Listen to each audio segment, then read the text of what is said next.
Hi, I'm Rachelle Abbott and welcome back to the Standards Tech and Science Daily. If you're new here, make sure to give us a rating and a follow.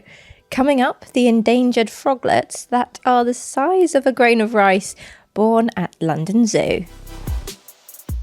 But first, people trying to buy weight loss jabs online will face tougher checks as part of a shake-up of pharmacy rules. It comes as London GP Dr Sonia Adesara told Tech and Science Daily how she receives emails every day from online chemists that her patients had been prescribed the controversial drugs online. I really welcome more safeguards. They're long overdue. It feels like a bit of a Wild West right now. Every day I'm getting letters from private companies and from pharmacies saying that they have prescribed these jabs to our patients, which is really worrying. Now, the General Pharmaceutical Council has told online pharmacies they must no longer prescribe these drugs after just a patient questionnaire and must instead conduct a more thorough two-way consultation with the patient.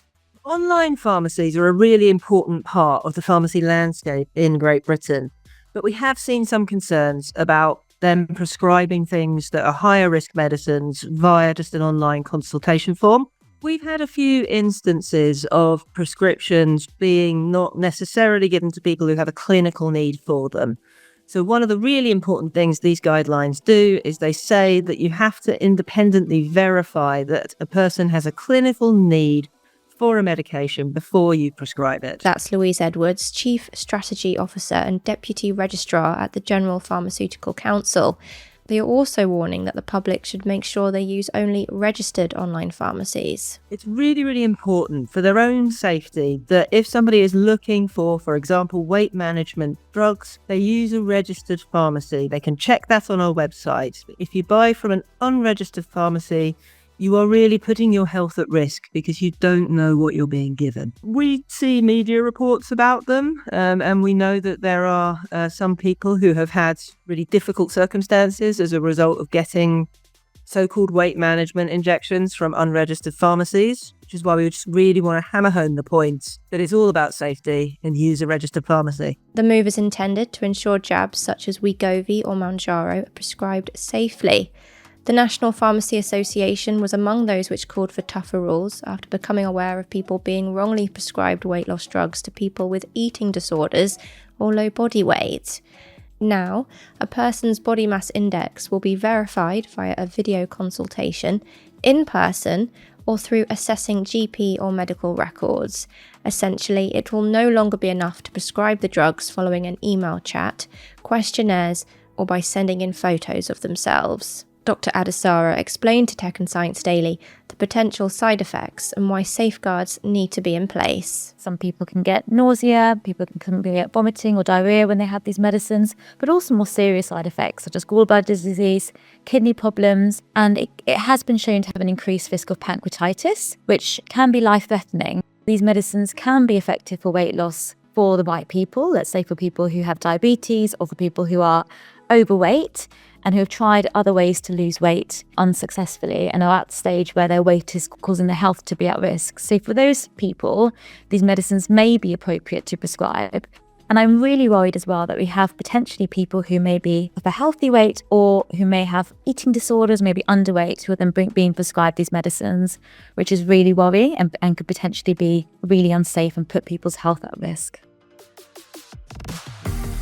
Next, more than 30 endangered Darwin's frogs have been born at London Zoo, following a 7,000-mile rescue mission that saw their parents retrieved from a fungus-threatened native habitat. The emergency rescue mission took place from a remote island off the coast of Chile. They've been recognised as a threatened species for a number of years, primarily due to habitat loss, but more recently due to the emergence of the amphibian chytrid fungus, which is a disease which has caused the decline of over 500 amphibian species and the extinction of at least 90. So probably the most alarming wildlife disease that is known. Dr Ben Tapley, curator of amphibians and reptiles at the Zoological Society of London there. And in 2023, our collaborators in Chile found the first positive animals in Parque Tantauco, which was the stronghold for the species, and in less than a year their populations declined by 90%. However, finding these froglets was not easy.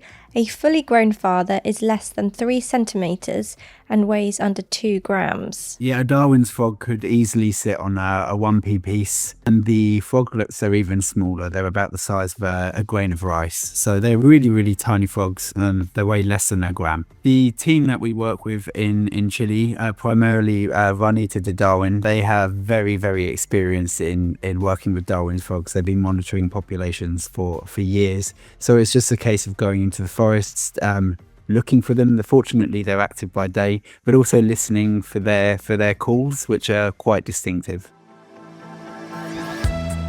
Next, artificial intelligence has helped the Beatles win their 8th Grammy Award. The Fab Four's track, titled Now and Then, won Best Rock Performance on Sunday, beating the likes of Pearl Jam and Green Day. The track is a restored demo recorded by John Lennon in the 1970s and was finally completed in 2021 with a little technological help from his bandmates and filmmaker Peter Jackson, using AI to isolate and clean up different components. The tune includes parts performed by Sir Paul McCartney, Sir Ringo Starr and George Harrison.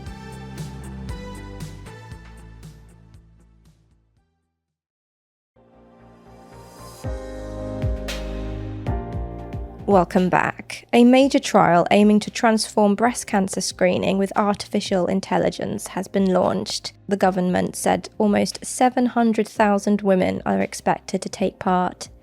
It's hoped the technology will help specialists catch cancer earlier, as well as freeing up radiologists in a bid to cut waiting times. Backed by the National Institute for Health and Care Research, those already booked in for routine NHS screenings will be invited to take part in the £11 million early detection using information technology in health trial.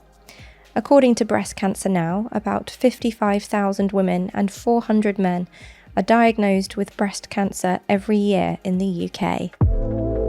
Next, Bill Gates has said that if he had grown up in this generation, he believes he would have been diagnosed with a form of autism. The Microsoft co-founder discusses this in his new memoir, Source Code: My Beginnings. In an extract shared by the Wall Street Journal, he said that his parents had no guideposts or textbooks to help them grasp why their son became so obsessed with certain projects, missed social cues, and could be rude or inappropriate without seeming to notice his effect on others. Gates told The Times, though, that it was the way his brain is wired that helped him write his first code as a young teenager, a code he would later use for Microsoft. And finally, the music licensing company, Phonographic Performance Limited, have said that Bob Marley's Could You Be Loved has become the most played track of the 21st century on UK radio and TV. Could You Be Loved, released in 1980 by Bob Marley and the Wailers, has been played an average of 15 times a day since the turn of the century.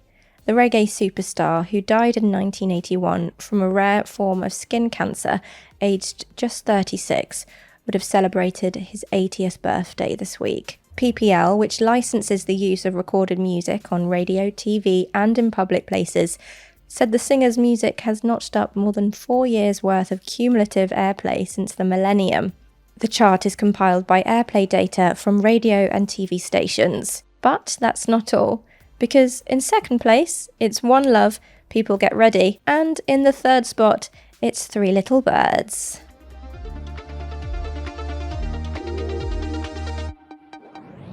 And that's Tech and Science Daily. For all the latest news, head to standard.co.uk. If you enjoyed this podcast, please do give us a follow and a nice rating.